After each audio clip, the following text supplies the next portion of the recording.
Hello, and a warm welcome from me. My name is Christos Zographos. I'm Associate Professor at Pompeu Fabra University in Barcelona, Spain. And together with my colleague, Abe Ribbons from the Johns Hopkins University, Pompeu Fabra University Public Policy Center, I will be the facilitator for today's event. So a very warm welcome from our side here in Barcelona. Thank you for joining us in the 18th session of our policy dialogues from the Johns Hopkins University, Pompeu Fabra University Public Policy Center.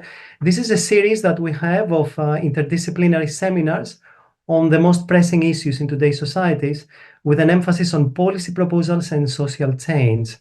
They are part of the Public Policy Center's initiative to make knowledge about policy making and its effects on social and environmental well-being more accessible and more interdisciplinary. You can also find the full videos of our previous sessions on our YouTube channel if you're interested. Today, I'm delighted to welcome two experts in water management, conflict, and security in the Middle East, who are going to share their knowledge and experiences on the topic. Of course, the Middle East is a region of both severe water problems and acute political instability, as the current crisis in Gaza demonstrates all too starkly. What we'd want to hear and reflect upon with today's webinar is on what is the relationship between those two things. So with the help of our speakers, we will try to overview the region's water problems, consider how they are or how they are not contributing to conflict, and also vice versa. We want to look at how war and violence are affecting patterns of water resource degradation and water insecurities, and reflect also on the opportunities for water-related peace building. Now, before introducing today's speakers, let me briefly explain how the whole event will work. We will have a first part in which I will pose 3 questions to both our speakers, and then they will have some more or less 15 minutes between the two of them to answer each question. This will be followed by a second Q&A part, where we will ask the speakers questions that are posed by the audience. Please be aware that this is a webinar, so we will not be able to hear directly from the audience in the Q&A session. So if you want to ask the speakers questions, this is very important. Please write down your question in the webinar's Q&A box. There is a Q&A box you can find and write it down there. Keeping in mind that if we have many questions, we will have to make a selection of questions to ask to our speakers.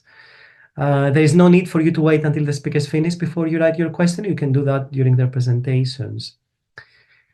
So let me finish this brief introduction by presenting today's speakers. As I said, we're delighted to have with us for today's event. First, Natasha Carmi, who is Water Peace Program Manager at the Geneva Water Hub, and is leading the programs for building peace through water in the WANA region. Prior to that, Natasha worked as Water, Agriculture, and Environmental Policy Advisor to the Palestinian Negotiation Support Project, working closely with decision makers in highly sensitive and timely political environments, and has experience in bilateral and regional water negotiations. So Natasha has worked with water resources and environmental challenges in the Middle East for over 25 years now. And we also have with us Jan Selby, who is Professor of International Politics and Climate Change at the University of Leeds in the UK. Jan's research focuses principally on political ecology and environmental security, but also addresses issues of conflict, peace building and development, and international relations theory as well, and of course the Israeli-Palestinian conflict. His latest book is Divided Environments, an International Political Ecology of Climate Change, Water and Security, which was published in 2022 by Cambridge University Press and was co-authored with Gabriel Daust and Clemens Hoffman. Once again, thank you very much, Natasha and Jan, for joining us today. And let me start by moving directly to our first question, which is, I wonder, what would you say are the main insecurities that are connected to water, both at a global level and also within the region? And what would you say causes those insecurities? And I would like to invite Natasha to answer first, please, and then Jan. Good afternoon to all, and thank you, Christo and Ave, for inviting me to take part in this policy dialogue with Dr. Jan Selby. I think many of you know that there's a lot of scholars and practitioners that have tackled the issue of water security or insecurity, both globally and in the Middle East and North Africa region. So what I would like to do today is to look at water security through a different lens, one that actually defines the vision and the mission of my organization, the Geneva Water Hub. That is the use of water for peace diplomacy to promote peace, security, and stability. With the current global risks and challenges to ensuring peaceful communities, we need to think of a game-changing shift of mindsets in tackling both the water and the peace challenges. And so when thinking about water, we need to share it, but we also need to spare it, but for peace. And so when I do reflect about, the water securities, whether it's at the global or at the regional level, I try to think of whether the existing technical water cooperation is enough and whether we should do more in order to ensure that we could use the water to improve relationships. So in all of my interventions this afternoon, I will actually be reflecting on both sides, the sharing of water and the sparing of water. So to answer your question, Christo, let me say that the definition for water security that I am working with is the one that the UN Water defined in its 2013 analytical brief, the Water Security and the Global Water Agenda, in which the capacity of a population to safeguard sustainable access to adequate quantities of water, acceptable quality, for sustaining not only livelihoods and human well-beings, but also socioeconomic development and, of course, protection against waterborne pollution and water-related disasters, as well as preserving ecosystems. And at my end, I'd like to look at this within the climate of peace and political stability. So in terms of the global level, and to answer your question, I was actually quite alarmed by the Global Water Security Assessment that was conducted in 2023 by the United Nations University Institute for Water, Environment and Health, in which they provided actually a preliminary quantitative global assessment that evaluates the state of water security for 7.78 billion people living in 186 countries. Now, the shocking part for me was that 80% of the world population lives in critically insecure to water insecure countries based on 10 different elements of water security. 80% of the population, including those that are living in developed countries. With that in mind, and with that lens and the framework that was set by the Global High-Level Panel on Water and Peace, the blueprint of our work at Geneva Water Hub, of course, the global challenges to water security, which was referred to as the drama of water, are characterized by the growing inability to access fresh water, the water quality, the different adverse patterns, but also the physical effects of climate change.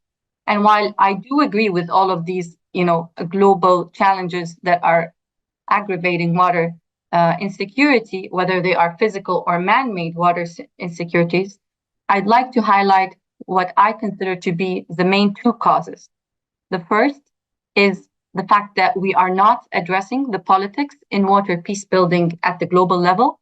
And this was extremely evident in the UN Water Conference that was convened last year in New York, in which the 5 thematic dialogues were of technical nature, whereas it's simply the missing piece of the water puzzle is actually the peace aspect. And we do need to assert political water simply because the geostrategic dimension, it does have a geostrategic dimension, and it makes it a security issue for state policy. So because water is political, then water issues can be dealt with through political processes, and it is these processes that should lead to peace. The second cause of the global insecurity is the disconnection between migration and water governance policies. And since today's migrations are increasingly caused by heavy rains, floods, and armed conflict, then we need to have a better understanding of this interrelationship. So we could ensure that the migration policies, on one hand, go parallel with the water governance ones. So if we do ensure that migrating populations have water security and the human right to water, and it becomes an integral part of water governance, then we could actually lead towards peaceful communities. At the regional level, and let me just say again upfront that the geographical scope in which I operate is the WANA region as it was defined by the WANA Institute. And the reasoning for that this is based on human geography versus political geography. So while water insecurity at the global level could be more caused by water sharing bottlenecks, in the WANA region in particular, it is aggravated by not sparing water and protecting vital infrastructure. So in a region of protracted human crises, political uncertainty, civil unrest that is compounded by the impacts of climate change, the weaponization and targeting of water infrastructure is really the key factor to regional water security. And I'm sure that Jan will be speaking more to that, from the case studies of his book. I could also add one last cause for water insecurity at the regional level, and particularly within the WANA region, is that there are no regional basin-wide water agreements. And any existing bilateral agreements are challenging, actually, in terms of securing the agreed-upon allocations.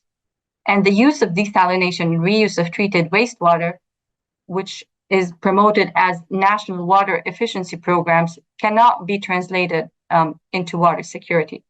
I think I'll stop here and pass on to Jan. Thank you.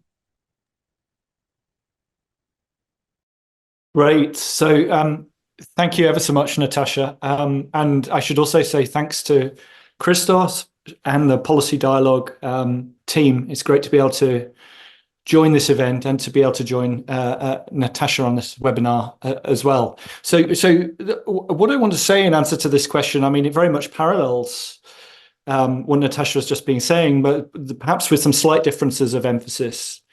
I very much agree with Natasha's line and her critical comments on UN water and its frankly failure in its top line emphases to address questions of politics. But I want to put a slightly different spin on that question, which I'll come to in a moment.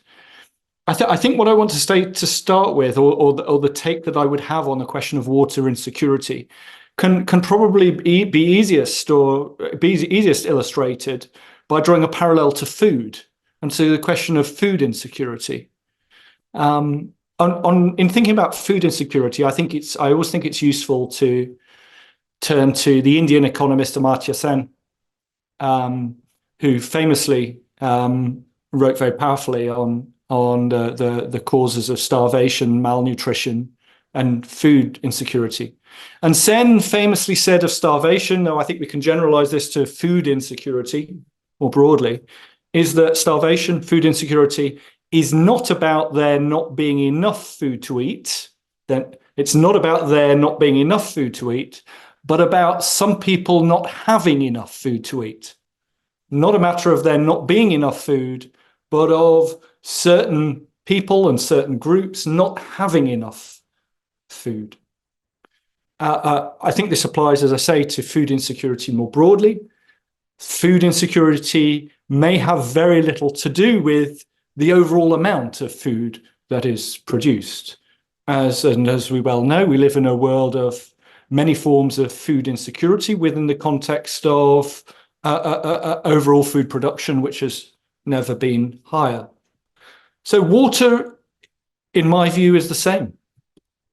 Water insecurity fundamentally is not about there not being enough water or not enough safe, usable water for whatever range of purposes, but about some people not having enough of it or not having enough access to it.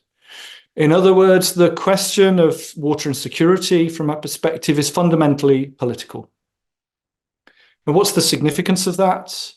Well, personally, I think the significance of that is that it's a mistake to focus and to start by thinking that problems of water insecurity, and I'm talking here both at the global level and in the Middle East, North Africa, the WANA region or the MENA region specifically, I think it's a mistake to focus either at the global level or the regional level on there not being enough water. I think it's a mistake to start with or to focus preeminently on physical scarcities, on the inadequacy of rainfall, or on population growth, or even on climate change. That's not to say that these things don't make a difference, of course they do, but they become significant within particular political contexts. I also think it's a mistake just to focus on technical questions, on thinking that more technical innovations, interventions, designing the right form of economic system or the right tariffs for water, or having what in technical terms might be thought of as good governance is the right way to approach these questions. They're fundamentally political. Again, that's not to say that technologies aren't important. They often, and they virtually always are. Water politics is always about who benefits from a dam, or who loses or is displaced from it. So technologies matter, or who gets water through certain pipelines, or who has access to sanitation services, but they're fundamentally political. Now, there are, of course, many different aspects of water insecurity globally and in the WANA, Middle East, North Africa region. Water insecurity is partly about, for example, farmers suffering from poor access to groundwater because of overexploitation, where typically and overall overexploitation is for agricultural export, where the water is effectively in virtual form exported to other countries, often to the global north, or farmers suffering from poor access to groundwater because of high fuel prices, which make it prohibitively expensive for them to access groundwaters. Or it may be, or it is also about urban users experiencing intermittent supplies, being forced to rely on grey markets where water quality may be uneven and provision insecure. It may be about, within both urban and rural areas, about corruption linked to misallocation, or and corruption resulting in misallocation of water resources as big agricultural producers, agribusiness, or particular sort of more elite and richer segments of population get disproportionate access to water resources. It may also be involve people being displaced by dams, or poor flood preparation and poor flood defences, or indeed poor water and sanitation within the context of war and infrastructure destruction. So there's many different aspects to water insecurity, but I think filtering through all of them is that I think we need to understand it fundamentally as political. So I'll just leave it there to start. Thank you very much, both Natasha and Jan, for answering this opening question. And I think what like the ending of this answer about the political dimension of water that both of you have signaled leads me also quite organically to the next question, which is a little bit focusing on a very specific aspect of the political, or expansion of the political, if you want, the aspect of conflict, and particularly violent conflict, something that is also very timely nowadays to look at. So there seems to be, I think, let's call it like a sort of generalized belief that challenges that are related to the availability of water lead to violence and conflict, they can even lead to wars. For example, I don't know if you remember, but during at least the first years of the war in Syria, and even later, several media were sort of airing or promoting the idea that water scarcity was what caused the war in Syria. And similarly, there's also a view that as climate change will make water scarcities more acute, something I think that Jan also mentioned, this will cause more violence and violent conflicts all around the world. So my question is, what do you think? Is water a cause of violence, or is it a contributor to violence, conflict, and war? And also, do you think is water likely to become a cause of conflicts in the future? And in this specific question, I would like, please, Jan to start first, and then Natasha can follow, if it is okay. Great, Christos, thank you. So that's a really good question. I'm very happy to try and start this off. So I think I want to say three main things on this question. The first thing I want to say is that really the evidence on water causing or contributing to violent conflicts, the evidence is really extremely weak. It's weak almost regardless of which level you look at. It's weak on the interstate level in terms of interstate conflicts over transboundary water resources. It's also weak on the interstate level in terms of its consequences for large-scale civil conflict. And the one respect in which it is slightly stronger, but the evidence on this is very difficult to get a good handle on, is it if you like, at the very local level, where clearly local disputes about water, but obviously not just about water, at a diffuse level, are in certain contexts quite widely present. Let me just comment on one particular example. Christos mentions it in his comments. The example of Syria, as Christos quite rightly says, there was a period probably focused around the period 2013 to 15, actually, where there was quite a lot of commentary along the lines of water issues linked to climate change were important factors behind the onset of the Syrian civil war. I've examined the evidence around these claims quite extensively. I've written a number of articles on this subject. I should just add, and I don't mean to do too much self-promotion, but for anybody that doesn't have access to academic articles, my personal website contains all of my articles. If anybody wants to try and access them, you should be able to find them if interested. I've examined the Syria case in quite a lot of detail, and the role of water within the processes that underpinned the start of the Syrian civil war was very small, really.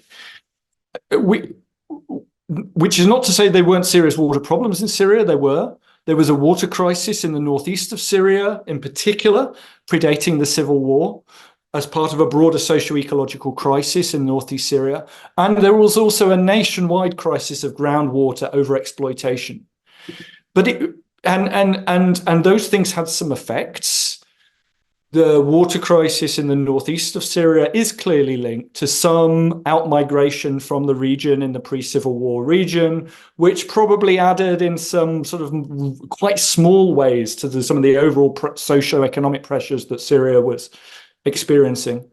But again, we need to think about what does this mean? Let's not talk about this as being caused somehow by water. The water crisis in Syria was caused fundamentally by unsustainable regime policies, which had supported the very rapid drawdown of water resources for agricultural production, agricultural export, combined with a rapid economic crisis and liberalization and high inflation, which created all kinds of problems in terms of fuel prices for accessing groundwater for farmers, and then various other specific regions in the northeast. So even within a context like that, we shouldn't say something like water causes conflict. It's really those very fundamental political and political economic factors which are driving and bound up with the problems associated with water. So I will speed up with my other points because I know I need to let Natasha say something on this. But the first point really I want to make here is that the evidence really is pretty weak on water as a cause or contributor of conflict.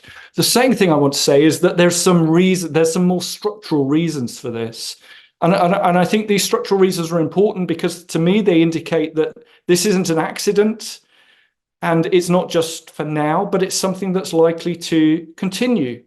And that it doesn't mean that water very soon is suddenly going to be a major cause of violent conflict, either at the interstate level or socially.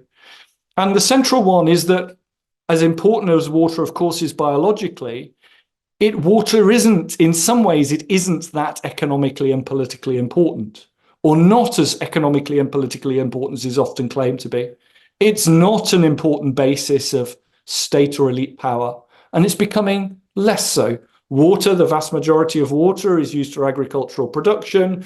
As agriculture becomes a relatively less important part of national economies and as bases of political power are less rooted in rural constituencies and more urban focused, water is in many ways becoming politically less important, despite the growing pressures on water resources. And I don't expect that to change anytime soon.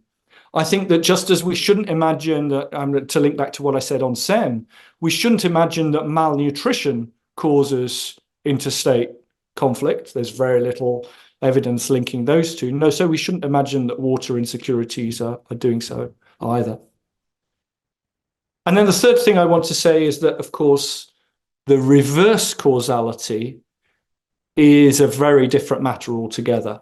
So there might not be if the evidence on water as a cause of conflict is pretty thin and indirect, the evidence on how wars affect water resources and access to water is extensive, it's very clear, and it's a very clear cause of water insecurity across the Middle East region.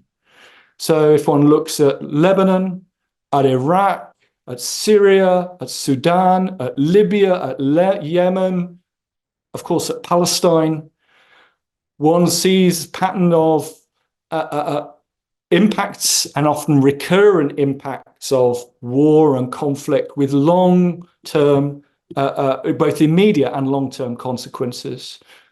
And that's through the destruction of water and sanitation infrastructures, the destruction or damage to energy supplies, which are crucial to providing them, the various knock-on consequences of those, some which are not hard to see in many contexts in terms of health, knock-on environmental consequences, knock-on economic consequences, impacts and experiences for those who are displaced in terms of water insecurities, and then longer-term things as well, like collapse of institutions responsible for water management or growing weakness of them, loss of expertise as middle-class water managers and officials leave, and so on and so forth. So I think there's overwhelming evidence on war as a huge and important cause of water insecurity, which contrasts quite starkly with relative paucity of evidence the other way around.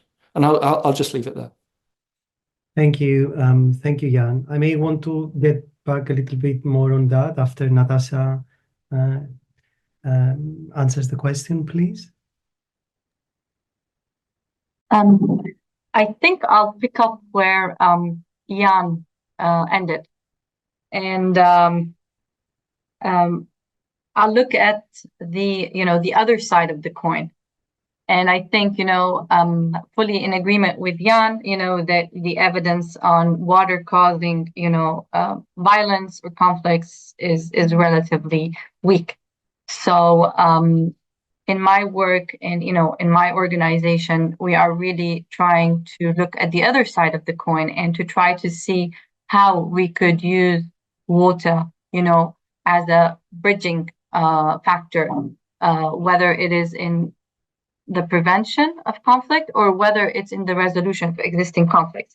But on the issue of, the war and its impact that it has, on the water insecurity, but also more on the broader impacts of war. I think, the science and the trends are very well established nowadays in terms of, the reverberating effects of the damage to, water services when we have protracted urban armed conflicts. Gaza is definitely, the case in point. So these effects are actually predictable. And when we have effects that can be anticipated, then we can be more prepared for them, but we can also be more prepared in terms of the response. And the more that they are foreseen, the more that they can be avoided when the rules of war are followed. So we have recently, published a study that we have been conducting on Gaza. And we have been, with modelers and also, with epidemiologists, policymakers, water experts, trying to look into the reverberating effects, of the water-induced damage to water and sewage services, on people's health. And the study has revealed that, these effects are completely and totally foreseeable. So, to comply with international humanitarian law, then military decision makers are obliged to consider these reasonably foreseeable indirect impacts when they are planning the attacks or conducting their military operations, and to facilitate the restoration of essential public services. So I saw that there was a question also in the chat, in the Q&A about the destruction of the water infrastructure in Gaza. And, by the 10th of April, the direct damage to water and sewage services was found to be one of the factors that have led to the deaths of dozens of newborns due to dehydration, hundreds of thousands of cases of acute diarrhea, scabies, and acute hepatitis A. Thousands of deaths have been projected to occur in the coming months if cholera is introduced to Gaza. And of course, there are many other factors, that build on each other in vicious cycles, which is the lack of electricity, fuel, overcrowded living conditions, widespread and severe malnutrition, and of course, the insufficient humanitarian assistance to mitigate the effects. That is to say that, we have basically the knowledge and we have the evidence and the tools to be able to, in cases of armed conflict, avoid having, these humanitarian crises of, water starvation. And the nature of these effects could have been, they have been foreseeable before October 7th and were explicitly foreseen shortly after. And, a simple study has been able to quantify, qualify, and project into the coming month. Now, on the issue of being on the other side, and to answer, so I think, I do not actually think that water will be a contributor to conflicts. Quite the contrary. What I think is that it is the water injustice, it is the disrespect to the right to human life and human dignity that will be and already is the cause of conflict. But to give a little bit of more examples where water could be used in peace building from our own experience, I'll share an example, from the region in Iraq, where we have been engaged in collaborating with national stakeholders in partnership with UNDP under its Catalytic Climate Action Program in Iraq. And the primary objective was actually to establish the foundational knowledge base that is necessary for diplomatic endeavors and that is aimed particularly to foster climate resilient transboundary water agreements among Iraq and its riparian neighbors. And the key tool for this basically project and the study was to conduct this intersectoral and multidisciplinary analysis of specific aspects of the transboundary waters in the Euphrates, Tigris, and Shatt al-Arab basin. So this is basically an analytical frame that looks into biophysical, political, legal, and economic aspects of water in the geographic area. And what it illustrates is the extent to which the interacting factors of water resource availability, water use, infrastructure, institutional arrangements, and discourse can actually strengthen a country's capacity for resilience. Another example of how water actually, could be used in reinforcing peace building, but also having, good relationships among states, and building again on something that Jan mentioned that is often, under evaluated, which is groundwater. Within Africa and within the Senegalo-Mauritanian aquifer basin that is shared by Senegal, Mauritania, Guinea-Bissau, and Gambia, a dialogue was initiated on transboundary water collaboration. Within that dialogue, basically, challenges, needs were discussed. This led actually the states to consult and to decide to engage in a political process. That political process entailed the formalization of a regional dialogue with a regional working group. And I can see that Dr. Raya Stefan is with us, and she's part of that regional working group. So through the work of experts, this led to basically a deliverable plan, to having diagnostic studies, to creating a common vision, and leading to a regional project, which ended 4 years later in the signing of a ministerial declaration on the Senegalo-Mauritanian aquifer basin. So I really wanted to share some positive progress and some examples, concrete examples of how, when we use the water within a context of bridging differences, then it does actually contribute to better cooperation. Back to you, Christoph. Thank you very much, Natasha. I think you have also anticipated part of my next question, which is more about peace building. So, I mean, I will give you space to reflect more if you want on that, and then also for Jan. But I wanted to get back to the point about this discussion about water conflict and those relationships, between those two. And I want to pick up on a point that you made, Natasha, as well. Like, you used the word weaponization of water, weaponization of water being a problem and being something we should avoid. But I think you both mentioned how the weaponization of water can happen or happens during conflicts, and the importance of trying to avoid that. But I wonder also whether water, within this broader framework of the political dimension of water. So I wonder whether water is also weaponized prior to conflicts, and what the relevance of that can be also for understanding that relationship between water and violent conflict.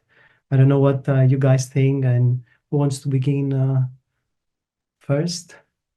I'm happy to say something about that, Christoph. Okay, thank you. Thanks. No, it's a very good question, an unplanned question, but I'm happy to take that on. So I didn't use the word weaponization in my comments before, but I do think it's appropriate, and I think one can think about the impacts of war on water as having two elements, if you like. One is the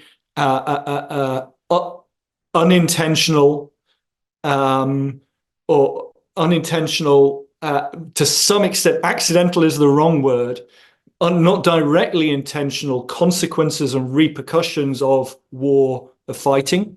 And the other is the very intentional, within which water resources or access to water resources or sanitation services and so on are intentionally targeted.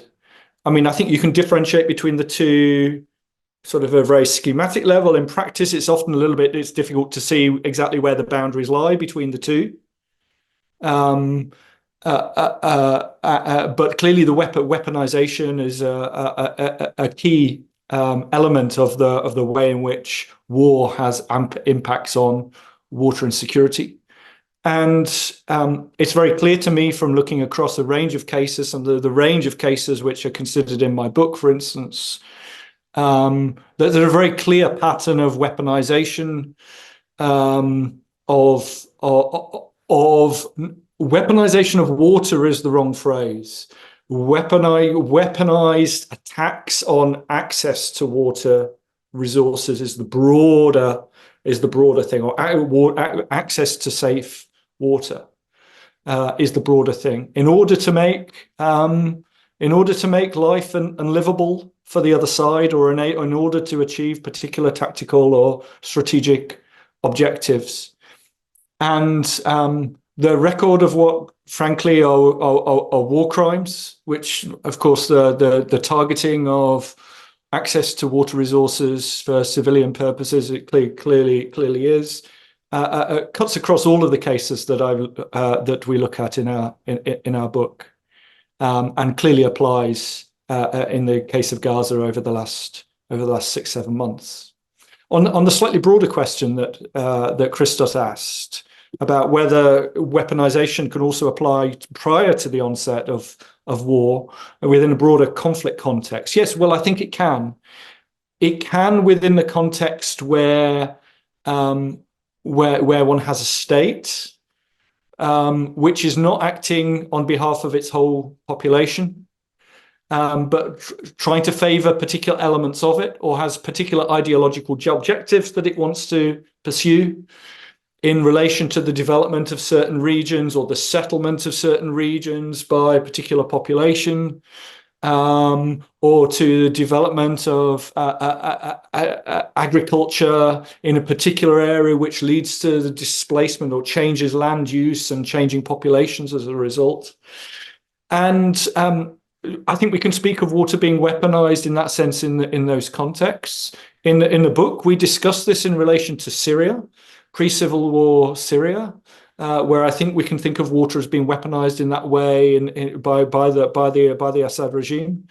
And I think we can speak of that in relation to the West Bank and Israeli policy in the West Bank. Just to make a quick comment about the latter, Israeli policy in the West Bank has, over the last 20 years at least, and I'm not talking about periods of war, of acute fighting here, has been to use water to make life less and less livable in areas where the Israeli state basically don't want many Palestinians to be, which is especially in Area C of the West Bank, the rural areas of the West Bank where settlements are being constructed and are expanding.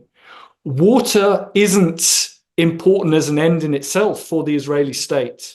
Israeli water policies in the West Bank are no longer driven, they once were, but they're no longer driven by the need to capture the West Bank's water resources for its own use, because Israel has, frankly, abundant water resources.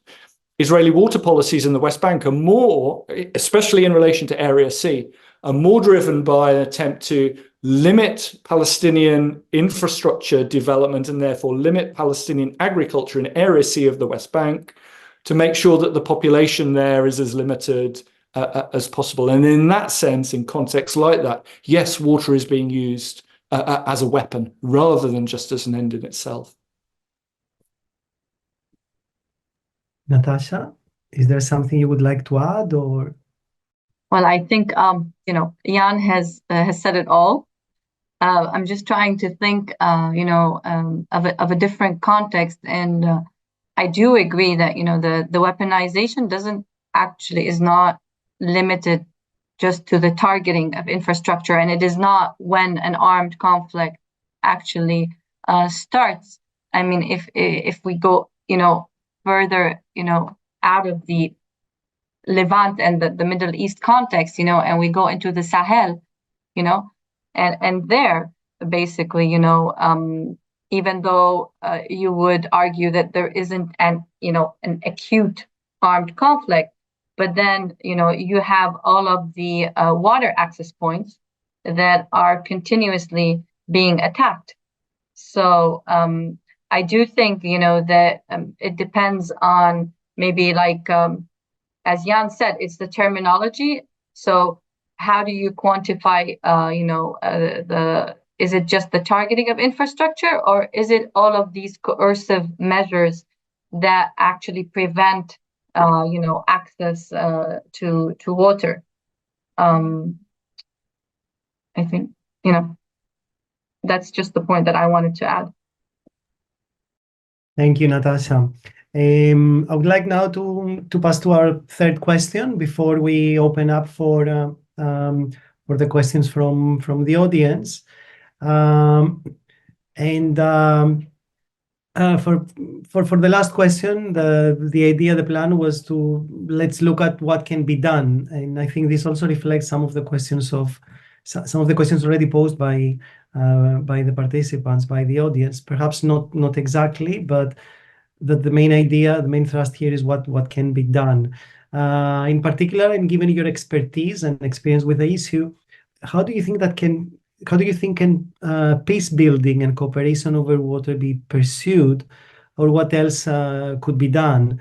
And obviously here I'm thinking also, perhaps you want to think through this question also in terms of what you think are the real prospects about working out future cooperation arrangements in the broader area or in the Middle East in particular, in the Levant in particular, given the Gaza war panorama.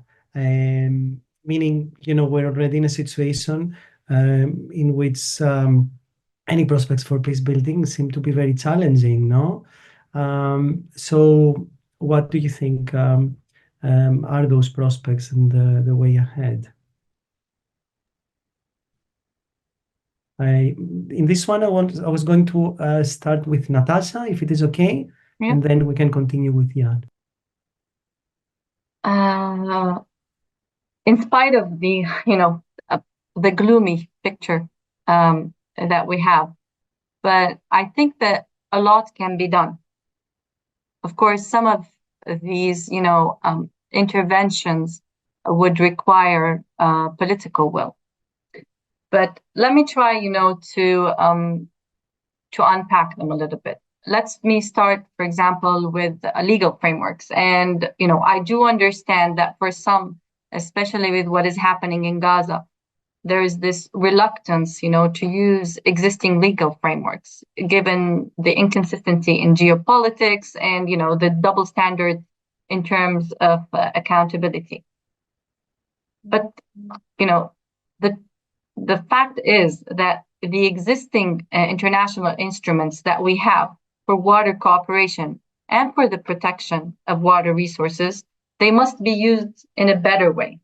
And the international water law, when it comes, to transboundary water cooperation mechanisms, must be used effectively, and maybe possibly, certain new instruments and regional instruments need to be developed.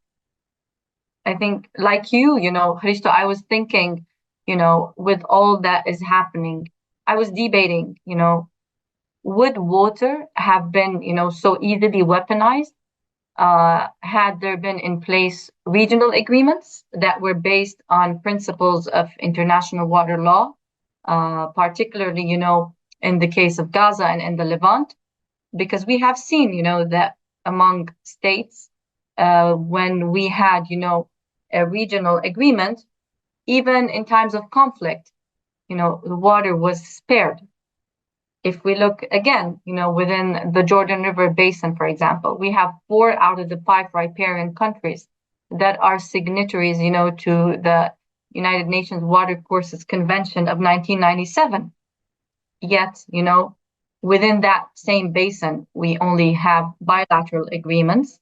And, the agreements that are present there are not even based on the principles of international water law.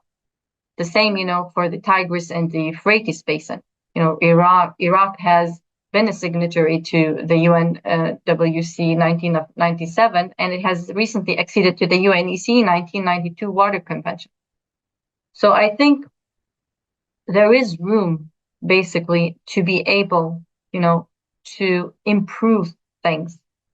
And again, I do know that a lot of people, especially lately, are, very hesitant and reluctant to, trust in legal frameworks. But I do personally believe that these are, the framework that, have been agreed to They are the agreements that the world has agreed to, and we have to simply make sure that they are implemented, and we have to be able to use them, and we don't use them enough in the WANA region.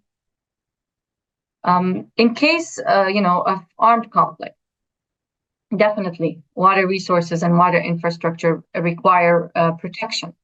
They should not be weaponized.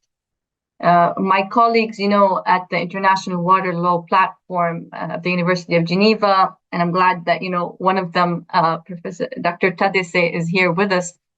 They have actually produced the Geneva Principles on the Protection of Water Infrastructure. And this is really a reference document, that is prepared for the use of parties to armed conflict, whether they are international organizations and other practitioners that are working in the context of armed conflicts, both pre and post-conflict. Now, this Geneva list, within a broader process of partnerships and consultations, has actually led to the recent establishment of a global alliance to spare water from armed conflict, which, brings the question, would it be possible to envisage, having that kind of alliance, in the WANA region among states to ensure that in a region that is inflicted, unfortunately, by armed conflict, that water could be spared? Another opportunity would be in depoliticizing water. I have mentioned that we need to address, the politics in water, but it is different than depoliticizing water, in a context where water is actually, acknowledged as being independent, of whatever political bottlenecks exist. Then we could even create opportunities to ensure access to water across contact lines, even among, parties to a conflict. And I think that is extremely important. Another possible peace building, would be to actually create the regional architecture that would enable basically the creation of regional institutions like the Senegal River Basin Development Organization that has become increasingly important, especially in terms of regional stability in Western Africa. So in the WANA, what is needed is to go beyond those political borders and adopt a basin-wide approach. So these are, I think, some of the suggestions, and these are, some avenues that I do believe would be useful in terms of creating opportunities for peace building. I have a couple of other ones, but I'll give the floor to Jan, and if we have time, I'll get back to them. Thanks, Natasha. Jan, please. Yeah, great. Thanks, Natasha. Thanks, Christos. So I think, Christos, you asked, to me, you asked two questions, actually, which are perhaps slightly different. Let me try and tackle each of them. I think I need to tackle one of them, which is the bigger question, if you like, but just I think it's important to tackle that. So if you ask the question, what can be done? Okay. And if you're asking me to think, let's try and think positively and optimistically, and I know we've not been pushing very positive messages overall, absolutely, I think that there are things that can be done and things that are done and that have been done. And this is separate from the question of the what can be done question is broader than the question of peace and cooperation. And I think it's important to reflect on that for a moment. It's important to reflect on the fact that the situation in terms of water insecurity globally and in the Middle East has not been driven ever downward by a growing pressures on resources. Clearly there are pressures on resources and clearly there are problems, but I don't think the situation in terms of where we are today is one where there has been an ever downward spiraling worsening of water insecurities. And technical interventions and processes in the development of water sectors across the world are an important part of that. And we shouldn't take that for granted. Yes, they're often unevenly distributed. They can have negative consequences of some of the sort that I've talked about, people being displaced via dam building and so on and so forth. But I don't think we should think that the overall record and situation is one of ever worsening water insecurities. And the second thing I want to emphasize just on this what can be done point is that I think we also, within that, we need to be aware that the what can be done asks the question, what can be done as an external intervention, either by outsiders or by policymakers? But I think we also need to recognize within that a lot is done by people facing and experiencing water insecurity, to adapt to it, to cope with it, to get by with it. And that water and the area of water it's a terrain where people do adapt and get by, often suffer uneven experiences as a result. But I don't think we should take that for granted and think that the managing and the making things better is all going to be due to state or political actors or to outside intervention. So in those respects, there are respects in which I'm actually quite positive about the state of water insecurity. On the question of peace building and cooperation specifically, which is the main focus of what Christos asked, there are ways, I think, in which it can be done better and ways in which it can be done worse. And this comes to the core fact that peace building is a political process, or it needs to be a political process. And that doing peace building in relation to water, if the water problems are fundamentally political, then the peace building needs to and should be political. It seems to me that attempts to do peace building by bypassing that politics can be quite counterproductive and quite destructive. Trying to promote just using technical interventions and using those as an excuse for peace building, or imagining you can build an economic peace without addressing injustices, is not the way to do peace building more broadly or in relation to water. At the same time, a peace building which is political, but nonetheless helps to consolidate existing injustices and inequalities, which some peace processes do, can be destructive as more broadly and in relation to water specifically.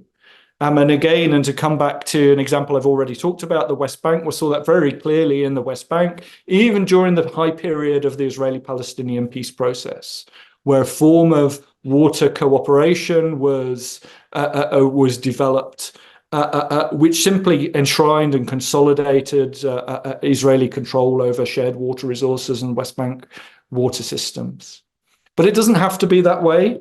There are ways of doing peacemaking which are more egalitarian, which involve recognition of rights and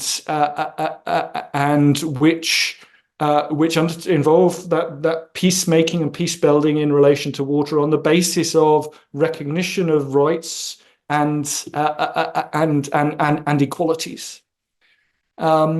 And within that context, if that sort of thing is done, it is possible that water can be a site of peace building, even within, it seems to me, contexts where conflict more broadly continues. I think there's little reason to think that water can lead peacemaking, though that water and cooperation over water can spill over from water to other areas.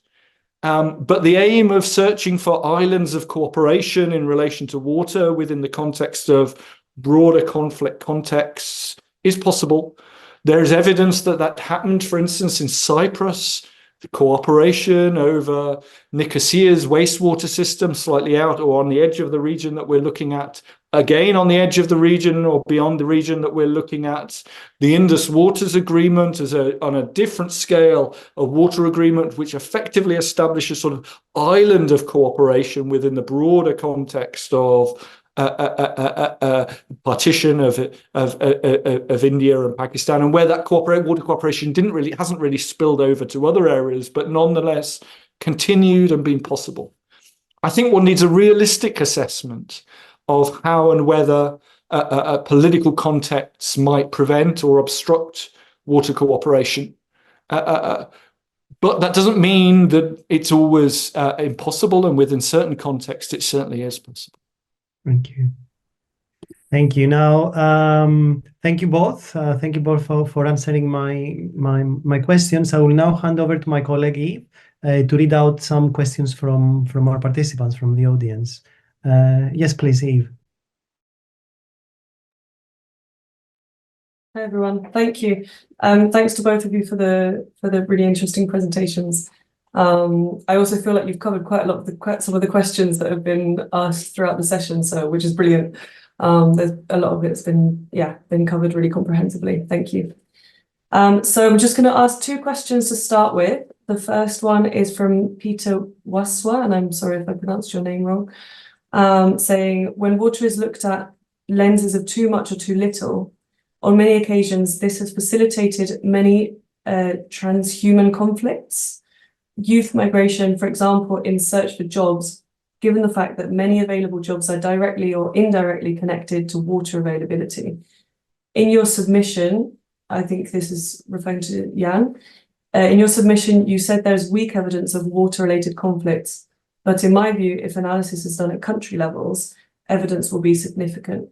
Do you think country-level assessments can provide strong evidence of water-related conflicts? So that's the first one. And then just carry on with the second one before going back to you. The next one is from Bara, saying, I'm seriously wondering how would water build peace when the international laws and all human rights conventions have failed miserably? What dimension would the water affair change of the entire region? So yeah, I don't know who wants to go first, but please go ahead with those two questions. Thank you.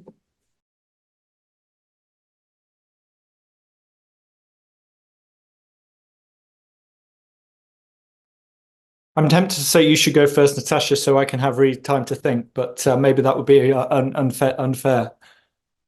Unless you want to jump in, Natasha.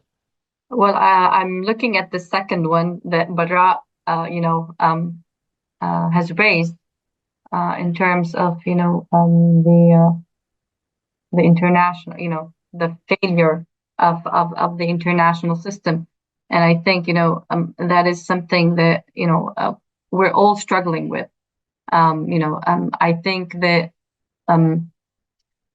as I mentioned, I don't think we could give up on the frameworks that we have, and as hard as it is, I think.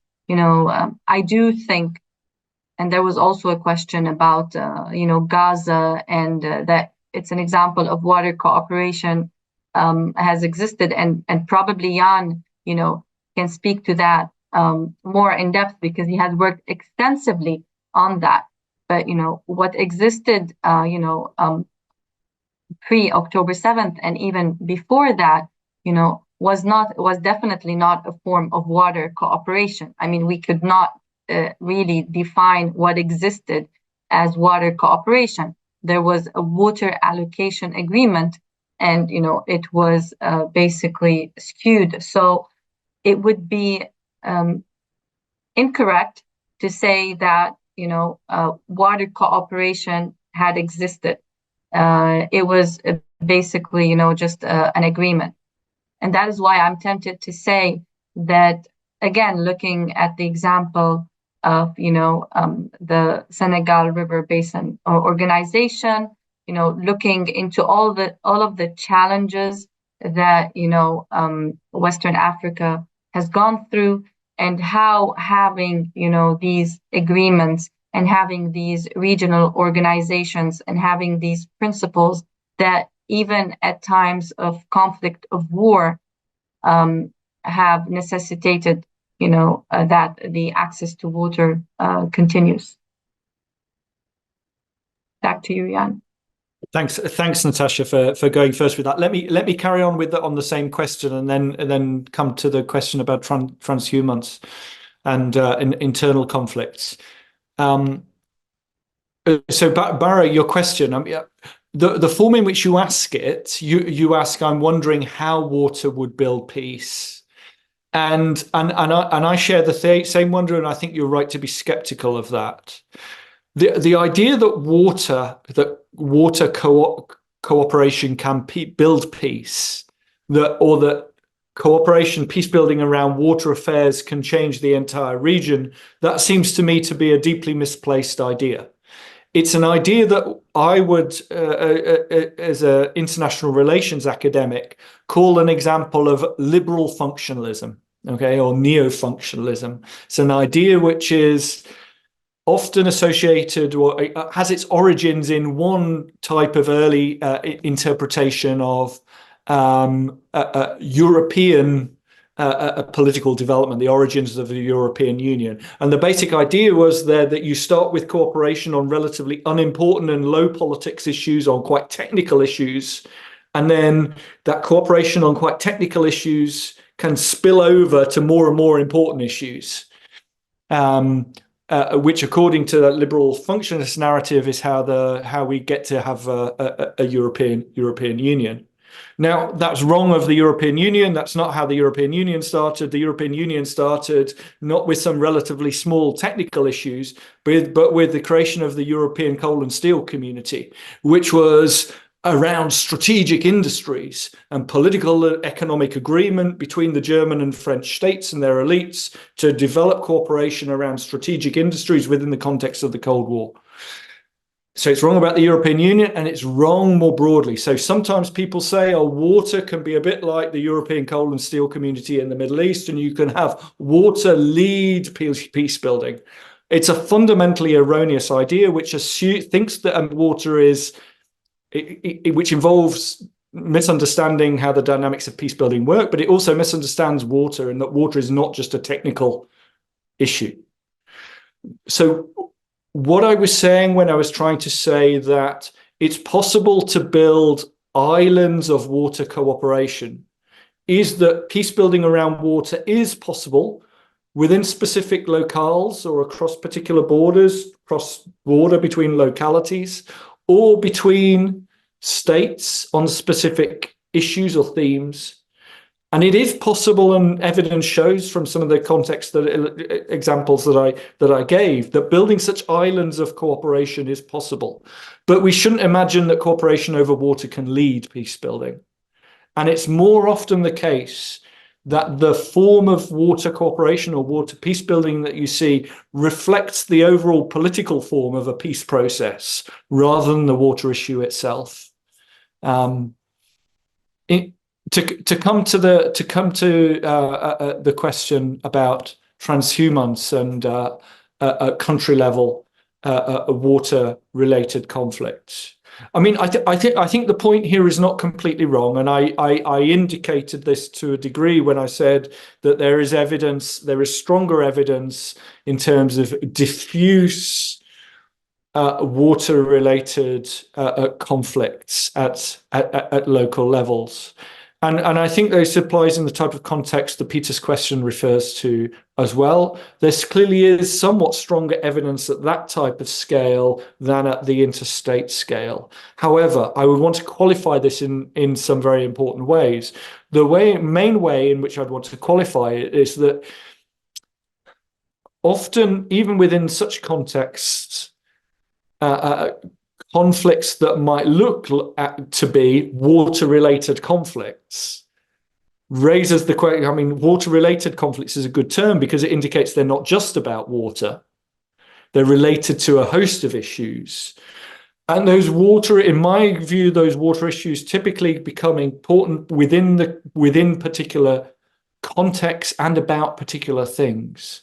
So water-related conflicts may arise within the context of the expansion of cultivated agriculture into areas where there has been open rangeland, and where there are conflicts between different types of uses over form of land and access to water for those form of land.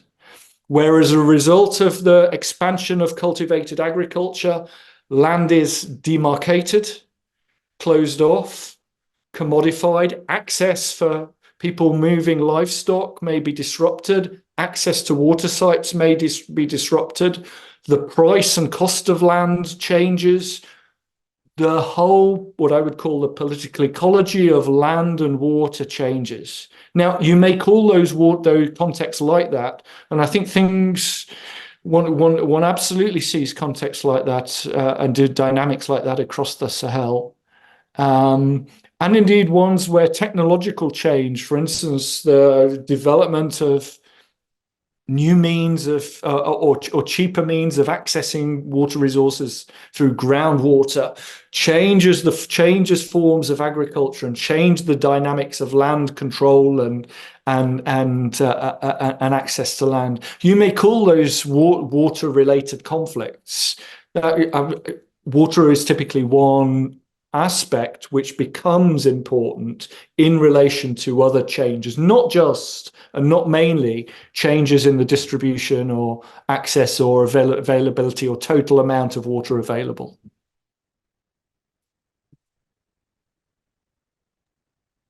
Thank you so much. I don't know, Natasha, if there's anything you want to add to that before moving on to the next questions. Okay, great. Thank you. So just to raise as well, at the beginning of the session, someone asked, an anonymous person asked, for those of us interested in helping to further the conversation on water security for migrating or refugee communities, what resources or publications do you recommend we consult? I'm just wondering if, on one hand, if the speakers, maybe you could send us a few resources and I can share those with the participants afterwards. I don't know if either one of you wants to comment on that as well at the moment, just in terms of migrating and refugee communities. And then there's another question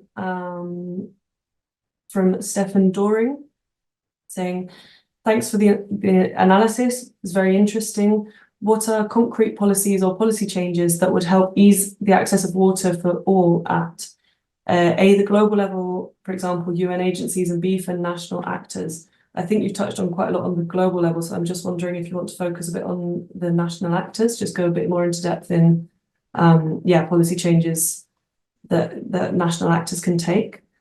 And then there's been a couple of questions on Gaza as well. I think there's quite a lot of interest in Gaza. So a few people have asked in terms of the ongoing conflict and the impact on the well-being of people, what steps can be taken to address this urgent issue, and what does the future hold for water management in Gaza amidst continuing conflict? I mean, I don't know if either of you want to touch on that or just delve into a bit more into the situation in Gaza regarding water.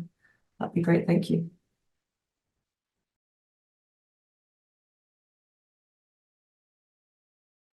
I feel like I should probably go this time, Natasha, given that you have very kindly commented first on the previous round.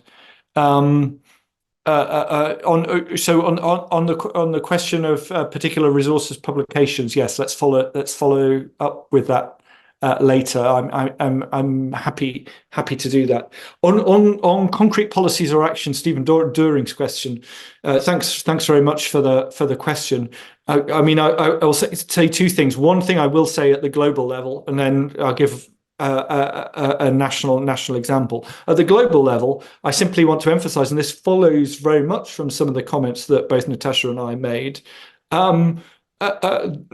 These aren't water policies, but it's important to note that they're not water policies and that they have huge implications for water insecurity, which is international respect for the rules of war. Is a key global priority for improving water insecurity, very clearly within the WANA, Middle East, North Africa region. In relation to national actors, well, clearly things vary on a state-by-state basis according to their particular political economy, political ecology, and the types of water policies that they are pursuing. Just to stick and this with the Israeli-Palestinian context, I'll come to Gaza in a minute. But in relation to the West Bank, it's very clear that Palestinian water insecurities within the West Bank. That is Palestinian access to water resources, both within urban areas for domestic supply in terms of intermittent supplies, and in terms of access for Palestinian farmers, especially around the western rim of the West Bank and within the Jordan Valley, could very easily be improved if there was Israeli state willingness to do so and not to use water as a weapon, and if international actors and international donors and international supporters of the Israeli state were willing to put pressure upon Israel to take such steps. There is no reason at all, given the amount of water that Israel has at its disposal, that it would not be willing to do that. Could not do that. Israel is generally at the moment looking for purchasers of its water, given that it has relatively very healthy water resources. And it should be pushed by international actors in the direction of taking steps in that direction, in my view. In relation to the Gaza, I mean, the situation is clearly catastrophic, and there's going to be very long-term implications of that whenever the direct conflict fighting ends. It's difficult to speculate upon that, other than to know that to stress that the level of infrastructure destruction inevitably means, and clearly this doesn't just apply to water, it applies to across lots of areas, education, health, and so on, are going to be very, very long term. Just one thing I want to emphasize here in relation to Gaza is, though, that we shouldn't imagine that Gaza's water problem started in October. They didn't. Gaza's had very long-term water problems, which are very clearly bound up with the Israeli-Palestinian conflict as a whole and long-term Israeli policies. The way in which I think it's best to think about those long-term problems are really twofold. One is that Gaza's population is primarily a refugee population. I'm not talking about refugees from the current round of fighting, but from 1948 to 9. 75% of Gaza's population are descendants of those from 1948 to 9, where they lost their water rights when they were displaced during that period. So, I mean, this clearly speaks to the question of refugees migration, not just in the current phase, but stretching right the way back to then. That's the reason one has such a highly dense population within what a territorial enclave. And the second thing to say is that although commentators often talk about Gaza's water problems as basically a matter of too many people in too small an area of land, that's really quite misleading, because in many ways you can think of Gaza as a whole as a relatively small city, if one wanted to think about it in terms of its size of its population as a whole. And cities across the world achieve what water security they have by getting water from a hinterland through the provision of water, whether through rivers or pipes, from their surrounding area. That applies to Tel Aviv, it applies to New York, it applies to pretty much all cities around the globe. It doesn't apply to Gaza, though, and there's a reason for that. And the reason for that is that Israel's national water network, which is a highly integrated water network, the pipelines from which bypass Gaza, that Gaza is and has long been bypassed and enclaved in many economic terms, and in water, including in relation to water.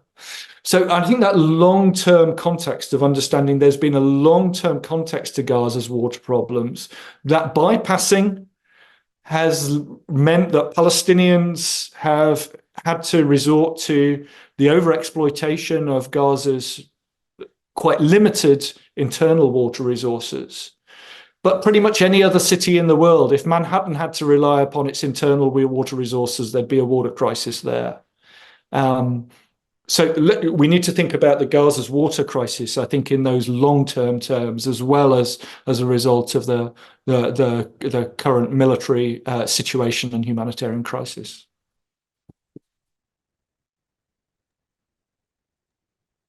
Thank you so much, Natasha. Yeah. Sorry, you have some 10 minutes left, I think. Yeah, just to add to that question about what kind, I think someone in the chat asked about what kind of future arrangements, for water management, given the conflict. And I think, my first reaction is that, we cannot accept that, the conflict, continues.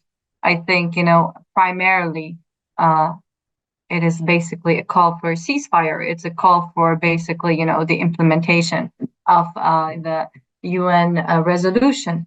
And it would be impossible to get into any kind of, scenario planning or even thinking about what possible water arrangement would work in the future until, the hostilities stop, until there's a ground assessment of the destruction. I mean, all the information that is available is basically from satellite imagery, and already, the damage is, horrific.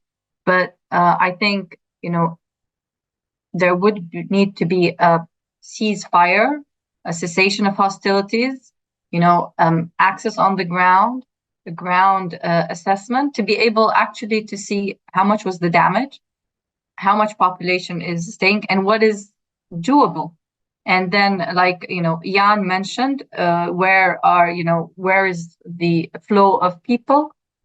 And for me, I think, it's really difficult to be able to envisage that before, there's any kind of cessation of hostilities.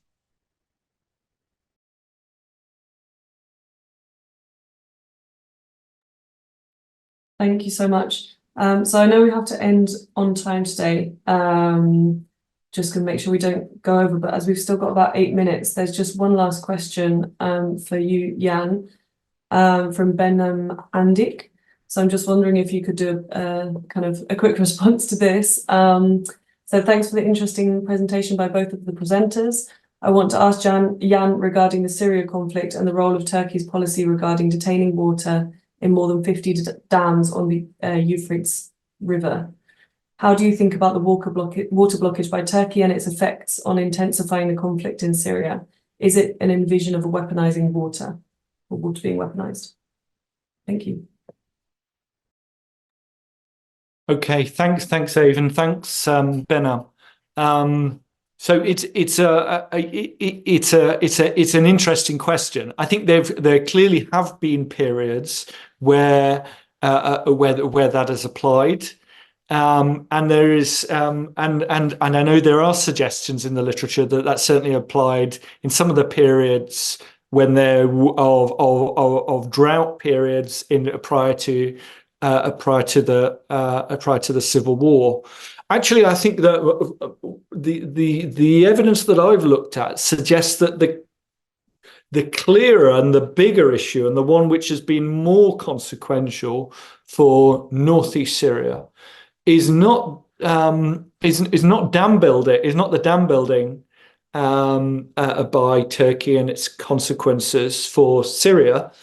I think thinking about the Tigris-Euphrates together and consequences for Iraq is another matter altogether. But the bigger issue in terms of what was happening in northeast Syria pre-civil war was in relation to groundwater. So what's less realized is that the area of northeast Syria crossing over the border with Turkey is an area of a transboundary groundwater, in which rainfall mainly flows on the Taurus Mountains within Turkey and then flows down into Hasaka in the area into the Jazeera within northeast Syria. And those groundwater flows are absolutely crucial, really, to agricultural production and to the economy of both the Turkish and the Syrian areas on either side of the border.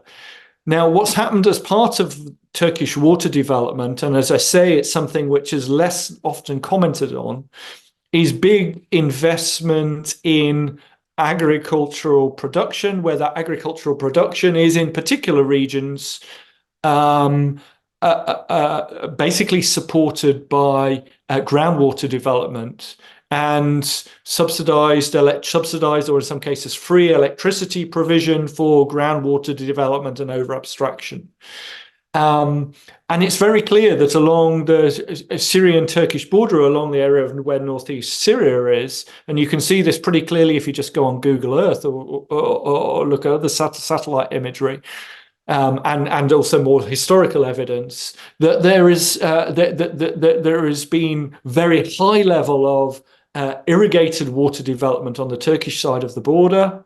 And there has been a long-term process of browning. There was a long-term process of browning before the civil war and into the civil war on the Turkish side of the border.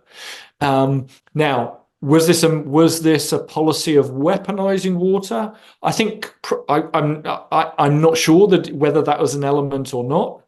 I think the key element is simply a focus on by the Turkish state on supporting agricultural intensification and development within what was considered a strategic and primarily Kurdish region, with unplanned, though pretty obvious, consequences for downstream actors, and within a context where there isn't and wasn't and now still isn't Turkish-Syrian cooperation or coordination on the shared management of that groundwater resource.